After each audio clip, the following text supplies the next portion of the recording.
Mecca Medina में हिंदुओं के जाने पर बैन तो लगा ही है, मगर वहां पर आसपास कोई हिंदू की दुकान भी है क्या?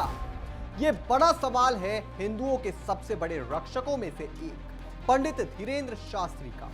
उन्होंने एक बार फिर सीधे तौर पर कुंभ के मेले का जिक्र करते हुए गैर हिंदुओं को आड़े हाथों लिया है। बताएंगे आपको ये पूरी खबर क्या है, पर उससे पहले आयोन भारत को सब्सक्राइब कर लीजिए। नमस्कार, मैं हूं आपके साथ प्रयास। आयोन भारत देख रहे हैं आप। प्रयागराज में आयोजित हो रहे महाकुंभ 2025 को लेकर अब बागेश्वर धाम पीठाधीश्वर पंडित धीरेन्द्र शास्त्री ने अखाड़ा परिषद के सुर में सुर मिलाया है। उन्होंने सवाल पूछ लिया है कि क्या मक्का मदीना में हिंदुओं की दुकान है। उन्होंने कहा कि कोई मुस्लिम कुंभ में भगवा वस्त्र पहनकर भी नहीं जा सकता। छत्तीसगढ़ के कवधरा में पहुंचे पंडित धीरेन्द्र शास्त्री ने कहा कि यहाँ तो वही है कि मेरे अंगने में तुम्हारा क्या काम है। उन्होंने कहा कि अखाड़ा परिषद ने तय किया है कि कुंभ में मुस्लिमों की प्रवेश नहीं दिया जाएगा। इस फैसले में वह अखाड़ा परिषद के साथ खड़े हैं।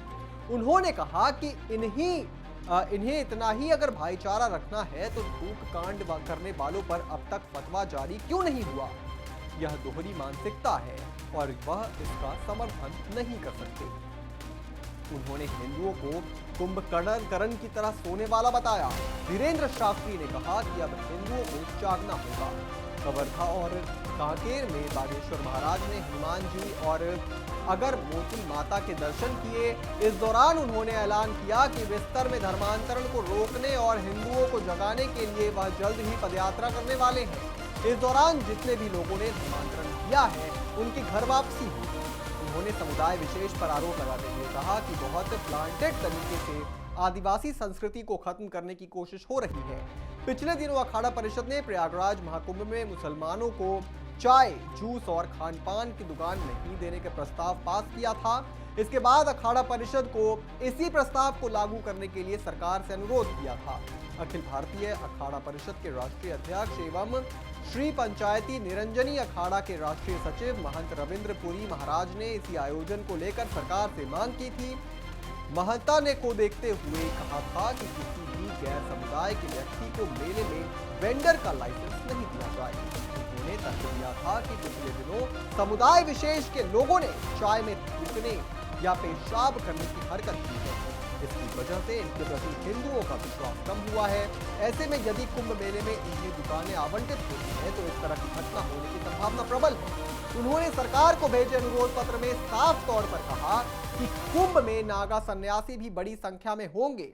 ऐसे में सनातन धर्म और हिंदू धर्म को नुकसान पहुंचाने वालों को बर्दाश्त नहीं किया जाएगा।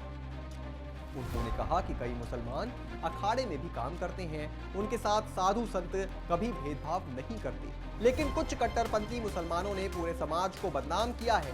और बात सही भी है भाई, जितनी चीजें कैमरे में कैद होती हैं जरूरी थोड़ी है कि वही असल में उतनी ही चीजें हुई हो। जो व्यक्ति कैमरे में कैद हो रहा है वो न जाने कब से खाने में थूकने का काम कर रहा होगा।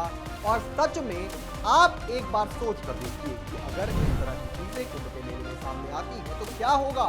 और देखा जाए तो कुंभ में मुसलमानों के बैन में सिर्फ उन्हीं को तकलीफ हो रही है जो हिंदुओं को एकजुट होते नहीं देखना चाहते, जो हिंदुओं को कमजोर करना चाहते हैं और जो हिंदुओं से सोए रहने से खुश थे। मगर जब हिंदू जाग रहा है और अब हर चीज का मुंह तो जवाब दे रहा है तो इन्हें तकलीफ हो रही है। इस पूरी खबर पर आप क्या सोचते हैं दोस्तों, हमें कमेंट करके जरूर बताएं। और भी तमाम बड़ी खबरों से जुड़े रहने के लिए आप देखते रहें आयोन।